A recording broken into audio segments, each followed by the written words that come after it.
Hello everyone, स्वागत है आपका अपना यूट्यूब चैनल में। आज हम लोग शुरू करने वाले हैं पॉलिटी के पहले चैप्टर 12th क्लास के, जिसका नाम है राष्ट्र निर्माण और उसकी चुनौतियां। इसी के बारे में हम लोग आज विस्तृत रूप से देखेंगे। चलिए देखते हैं। आखिर राष्ट्र निर्माण कहते किसे हैं? देखिए, राष्ट्र निर्माण ऐसा बंद है जो राष्ट्रीय एकीकरण का पर्याय समझा जाता है। ठीक है, यानी राष्ट्र निर्माण और राष्ट्रीय एकीकरण क्या है, लगभग मिलते जुलते ऐसे उपबंध है, मतलब समान है, यानी दोनों होना आवश्यक है, दोनों का होना आवश्यक है। अब तो दोनों में अंतर रेखाएं देखी जा सकती है। ठीक है, दोनों में थोड़ी सी डिफरेंट है, बट दोनों का होना एकदम नेसेसरी है। जैसे समझते हैं, राष्ट्रीयकरण होना, एकीकृत होना क्यों आवश्यक है। जैसे मान लीजिए बिहार, झारखंड, यूपी, बहुत सारे स्टेट हैं हमारे देश में, 28 राज्य और 8 केंद्र शासित प्रदेश है। तो पहले क्या हुआ करता था, देश आजाद होने से पहले क्या हुआ करता था कि जो, और इसमें 562 गो देशी रियासतें भी थी। तो पहले क्या हुआ करता था कि जो जहाँ का रियासत का था, वहाँ के लोग, वहाँ के राजा सिर्फ उसी के बारे में सोचते थे। एकीकरण और देश हित के बारे में कोई नहीं सोचता था। देश के बारे में, मतलब राष्ट्रीय एकता है क्या, वो उतना समझ में नहीं आती थी। वो कब से समझ में आई, जब 1857 की जो क्रांति हुई, जो सैनिक विद्रोह हुआ, उससे थोड़ा बहुत लोगों में ये जानकारी होने लगी। और जानकारी और ये क्या हुआ कि मतलब देश के लिए समर्पित होना चाहिए। आज क्या है, अभी कोई कहीं देश में कुछ ऐसी घटनाएं हो जाती हैं, जैसे पूरा देश क्या होता है, उसके साथ खड़ा होता है। मान लीजिए, सपोज कीजिए कि पुलवामा वाला जो अटैक हुआ था, इससे क्या हुआ था। ऐसा थोड़ा है कि जो पुलवामा अटैक हुआ था वो जम्मू कश्मीर के ही लोग ही समझते हैं, या जम्मू कश्मीर के लोग का ही दर्द है, नहीं, पूरा भारत का दर्द था। पूरा भारत के लोग उसके प्रति काफी ज्यादा गुस्से में थे। ठीक, तो मतलब राष्ट्रीयता की भावना ज्यादा हो गई। तो इसको कैसे कायम किया गया, उसी के बारे में हम लोग आज चर्चा करेंगे। देखिए, अपना स्वतंत्र राष्ट्र राज्य बनने से पूर्व किन्हीं लोगों का राष्ट्रीय एकीकरण हो सकता है। जैसे हम यहूदियों के बारे में देखते हैं। किसके बारे में देखते हैं? यहूदियों के बारे में। यहूदियों के बारे में आप जानते होंगे कि यहूदियों का अपना कोई देश नहीं था। ठीक है, 1948 ईस्वी में, कब?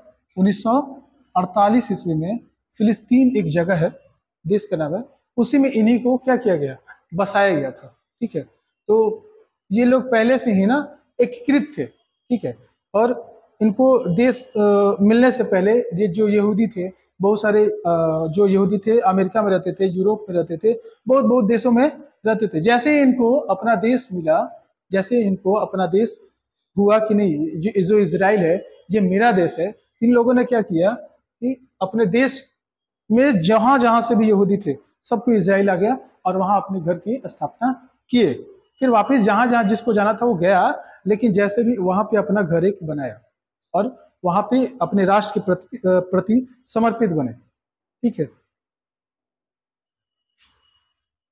फिलिस्तीन में रहते थे, किंतु उनकी विशाल संख्या यूरोप और अमेरिका देशों में वास करती थी। मतलब वो लोग पहले, मतलब देश आजाद जो उनकी जो देश बनने से पहले वो लोग कहाँ रहते थे, तो अमेरिका, यूरोप के बहुत सारे देशों में रहते थे। लेकिन जैसे ही उनका देश बना, वापिस अपने देश में आ गए थे। वह अपना राज बनते ही लाखों यहूदियों ने इजराइल में आकर अपना अस्थायी आवास, कहाँ पे? इजराइल में अस्थायी आवास। कुछ ही समय में उन्होंने अपना राष्ट्र का निर्माण, अर्थात सर्वांगीण विकास भी कर दिया। यानी कुछ ही समय के बाद उन्होंने क्या किया, अपना खुद का राष्ट्र बनाया और उसको काफी ज्यादा, मतलब हर तरीके से उसको विकसित किया। ठीक है, देखिए राष्ट्र निर्माण एकीकरण क्या है। तो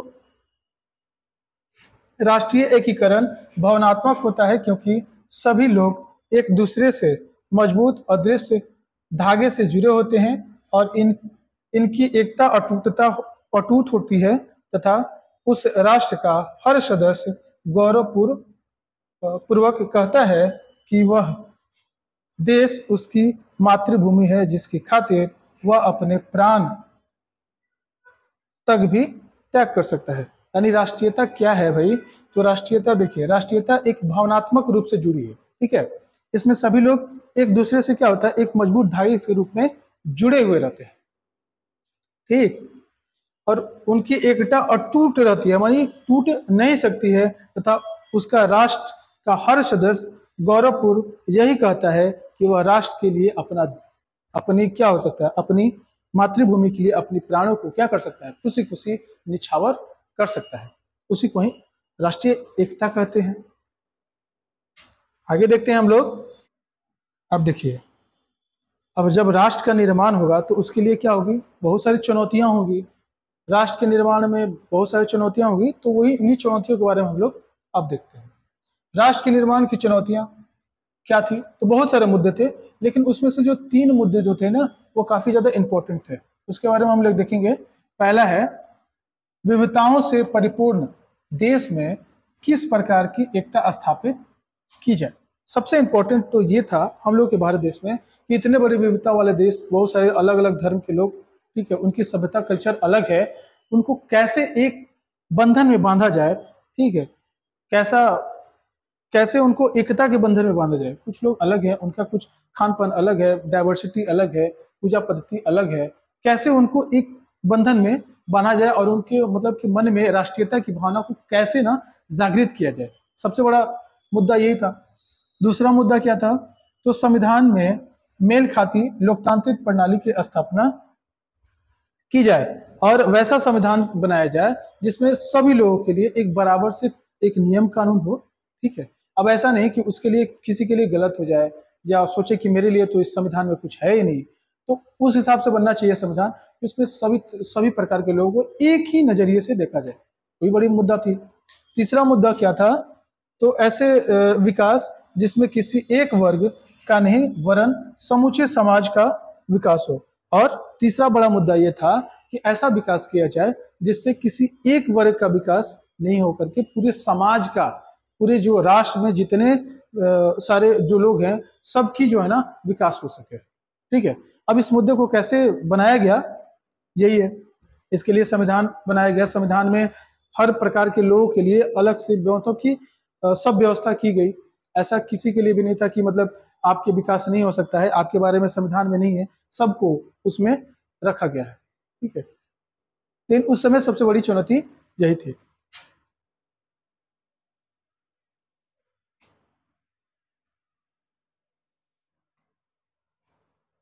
ठीक है, अब हम लोग देखते हैं बंटवारे का विरासत तथा शरणार्थियों का पुनर्वास। अब क्या हुआ, जैसे ही देश आजाद होने वाला था, तो अपना देश कब आजाद हुआ जी?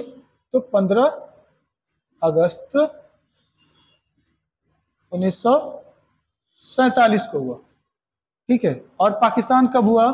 तो 14 अगस्त को हुआ, ठीक है।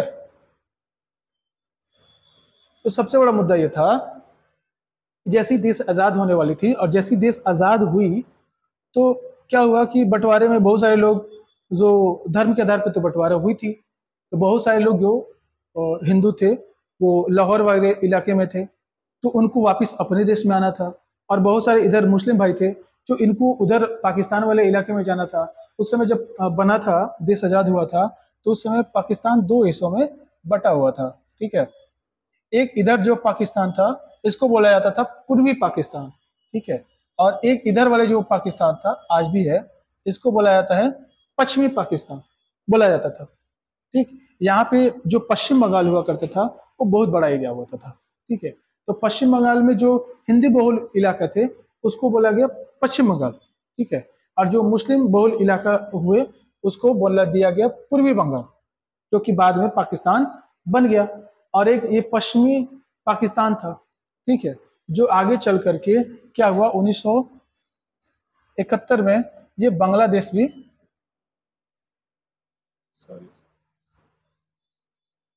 ये क्या हुआ, 1971 में बांग्लादेश का निर्माण बन गया, यानी क्या हो गया, ये बांग्लादेश हो गया। तो क्या हुई थी कि मतलब बहुत सारे ऐसे लोग थे जो कि बहुत उनके पूर्वज वहीं पर 200-300 साल से रह रहे हैं। तो वहां पर क्या होगी कि उनको पता ही नहीं था कि हम इंडिया में है कि पाकिस्तान में। जैसे ही देश आजाद हुआ उनको तो कुछ खबर ही नहीं थी।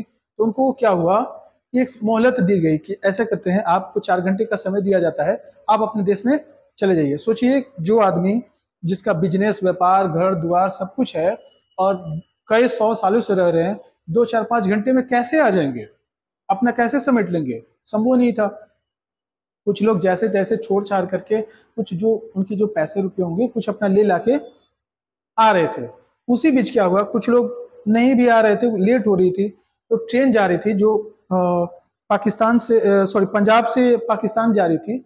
उस ट्रेन से बहुत सारे मुस्लिम भाई पाकिस्तान भी गए थे और इसी ट्रेन से हिंदू भाई आ रहे थे इंडिया में। तो क्या हुई, उस ट्रेन को क्या बीच बीच में स्टेशन पे रोक करके निरीक्षण करने ले आया, देखा जाने लगा उसमें कौन है, वो कौन धर्म के हैं, और जो धर्म विशेष के लोग जो है ना उनको क्या करते थे, मर्डर करने लगे, हत्याएं करने लगे, दंगाएं मतलब कि फैल गई। इससे काफी ज्यादा दंगा फैल गई। ठीक है, बहुत सारे ऐसे भी लोग थे जो अपनी इज्जत और अपनी बहू बेटियों की इज्जत बचाने के लिए तो मतलब पॉइजन, जहर लेकर चलते थे कि भाई ऐसा जब मौका है, जब खुद की इज्जत ना बचे तो क्या करना, ये जहर को खा लेना। जैसे आप गद्दार मूवी देखे हो ना, वो सोच सकते हो कि मतलब वो सोचने से ही क्या होता है कि रूह कांप जाती है। इतनी भयानक, उससे भी भयानक स्थिति थी। वो तो मूवी थी, वो रियल लाइफ में सोचो कितनी बड़ी दर्दनाक स्थिति है कि जो आदमी 200 300 साल से रह रहा है और इसको एक बैगे बोल दिया जाए कि भाई आपका देश नहीं है, आप अपने देश में जाइए, तो सब कुछ छोड़ करके उसको दूसरे देश में जाना है। और वहां पर जैसे ही जाने के बाद अब उसके पास बहुत सारी समस्याएं होंगी, ना अपना घर होगा, ना अपना बिजनेस होगा, तो कैसे मैनेज करेगा? बहुत सारे लोग जो थे उधर से आए, तो वो लोग कहाँ कहाँ रुके, वो पंजाब, हरियाणा, दिल्ली वगैरह इलाके में रुके थे। ठीक है, तो यहाँ के लोग, अब नए नए देश आजाद हुआ था, तो देश की इकोनॉमिक भी उतनी ज्यादा स्ट्रांग नहीं थी, तो उनके लिए अलग से व्यवस्था करे।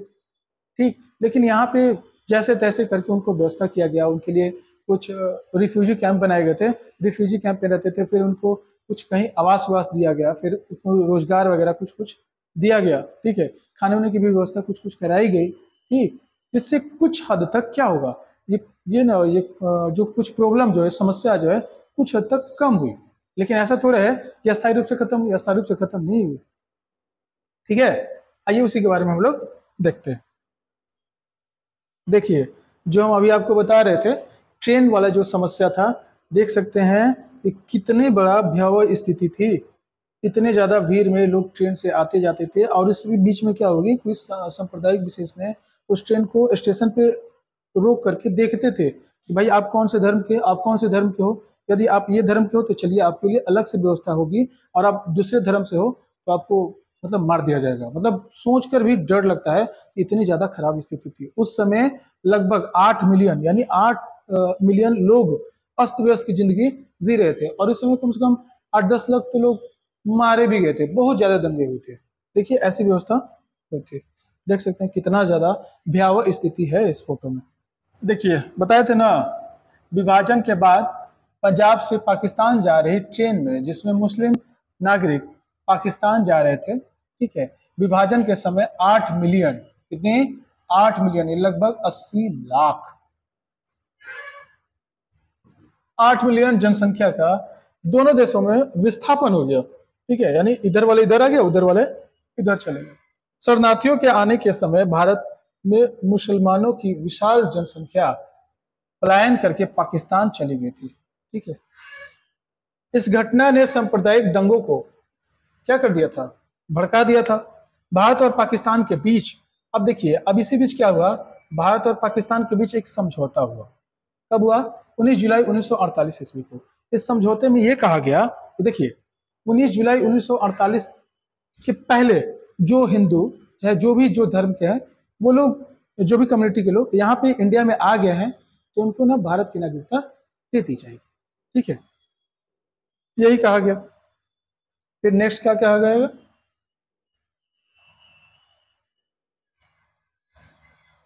फिर उस मीटिंग में यह भी कहा गया कि 1 मार्च 1947 के बाद जो भी लोग यहां से इंडिया को छोड़कर पाकिस्तान चले गए हैं, उनकी भी नागरिकता खत्म हो जाएगी। ठीक है, और इसको रखा गया अनुच्छेद 7 में, उसको रखा गया था अनुच्छेद 6 में।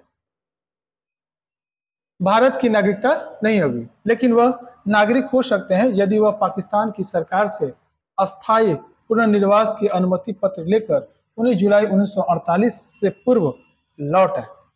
और एक भी शर्त रखी गई कि ठीक है, मान लो जो गए हैं वो वापिस आएंगे और वहाँ की जो सरकार से है वो अस्थायी पुनर्निवास, यानी कि अब वहाँ नहीं रहेंगे, सरकार से वो लिखित रूप से लाएंगे, और वो भी 19 जुलाई 1948 से पहले, तब उनको भी नागरिकता दी जाएगी। ठीक है, सोचिए कितनी भयानक स्थिति थी।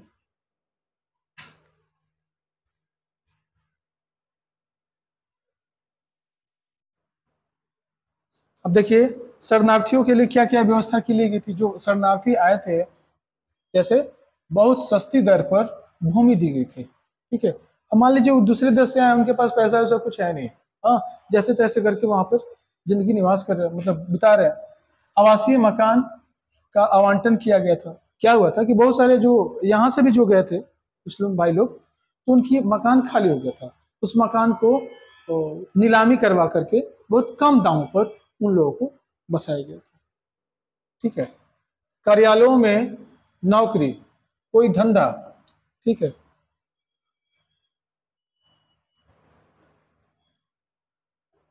कोई धंधा हेतु वित्तीय सहायता, बच्चों को निःशुल्क शिक्षा आदि दी गई थी। भारत से पाकिस्तान जाने वाले लोगों की संपत्ति को खाली संपत्ति घोषित कर दी गई थी। अब जो लोग अब इंडिया छोड़ करके पाकिस्तान चले गए थे, उनकी संपत्ति को ना खाली घोषित कर दिया गया, और उसके बाद नीलामी कर दी, उनके घर वगैरह को नीलामी कर दी गई। और निस्संदेह 1947 से 1952 तक का जो काल था काफी ज्यादा दर्दनाक था। ठीक है, देश जैसे तैसे करके चल रहा था। इसी बीच क्या हुआ था कि संविधान का निर्माण भी हो रहा था। ठीक है, और फर्स्ट जो इलेक्शन हुआ 1952 में हुआ था। ठीक है, धीरे धीरे स्थिति काबू में आ गई और शरणार्थियों का पुनर्वास हो गया। इस समस्या ने हिंदू मुसलमान दंगों को भड़काकर देश में बंधुत्वता की आवश्यकता पर विशेष बल दिया। वैसे बंधुत्वता शब्द जो है ये हम लोग फ्रांस की क्रांति से लिए हैं। आप लोग जानते होंगे कि फ्रांस की क्रांति 1789 ईस्वी में हुई थी। क्या हुआ था कि फ्रांस में भी जब क्रांति हुई थी इतना समय, तो एक मतलब वहाँ के लोग एकत्रित हो गए थे, एकजुट हो गए थे, बंधुत्व और राष्ट्र की भावना वहां पर जगी थी। फिर इसके बाद क्या हुई थी कि 1804 ईस्वी में नेपोलियन बोनापार्ट वहाँ का फ्रांस का जो कि राजा बना था, और कि वो जनता के प्रति उदार था और जनता के हिसाब से वो नियम कानून बनाया था। ठीक है, तो सबसे जो बंधुत्वता जो शब्द हम लोग लिए हैं वो कहाँ से लिया है? फ्रांस से। ठीक, और क्या है, प्रस्तावना में न्याय, स्वतंत्रता और समानता के साथ साथ व्यक्तियों की गरिमा और राष्ट्र की एकता सुनिश्चित करने वाले बंधुत्वता का वरदान समाहित किया गया। यानी बंधुत्वता शब्द को संविधान में जोड़ा गया। अब देखिए, अब महात्मा गांधी तो भाई पहले से चाहते ही नहीं थे कि दो धर्म के आधार पर दो राष्ट्र का निर्माण हो, दो राष्ट्र बने, और कांग्रेस भी नहीं चाहती थी।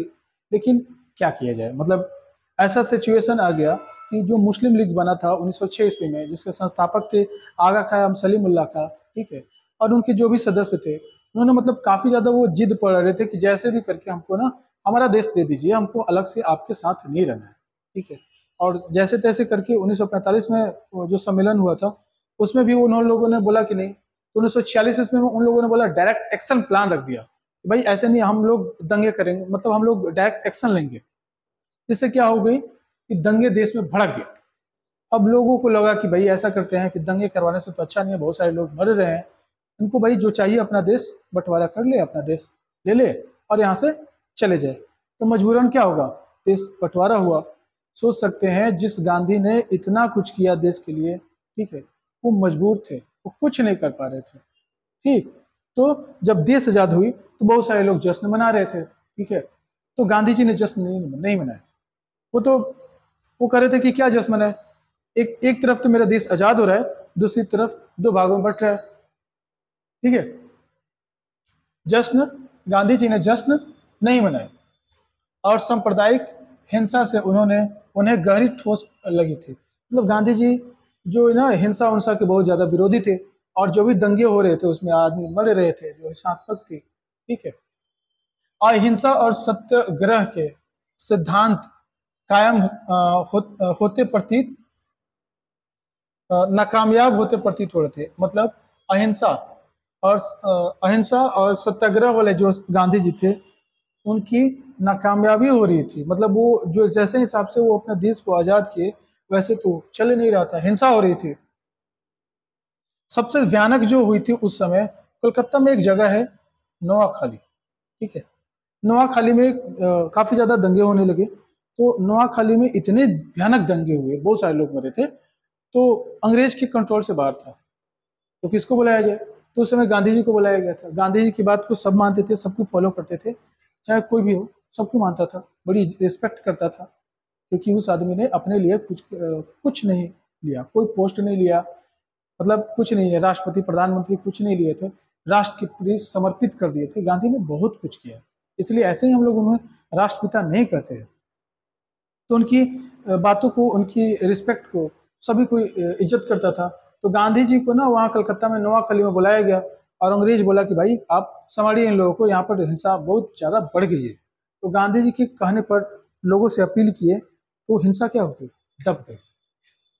तो उसी समय जो अंग्रेज थे, लॉर्ड माउंटबेटन, उन्होंने बोला गांधी जी को कि आप वन मैन बोल्डरी फोल्ट्रो, यानी एक लाठी लेकर के आए और पूरे इतने सारे दंगों को कंट्रोल कर दिया। लेकिन जो दंगे थे कंट्रोल हुए कुछ ही समय के लिए, परमानेंट कंट्रोल नहीं हुए। फिर जैसे ही गांधी जी आए फिर से दंगे होने चालू हुए, लेकिन दंगे कुछ देर के लिए कम हो चुके थे। ये बात सही है। देखिए नोआखली का आप देख रहे हैं फोटो, यही है पश्चिम बंगाल में, बंगाल में गए थे। और देखिए यात्रा कब किए थे, 1947 में। काफ़ी ज़्यादा स्थिति खराब थी, भयावह स्थिति थी।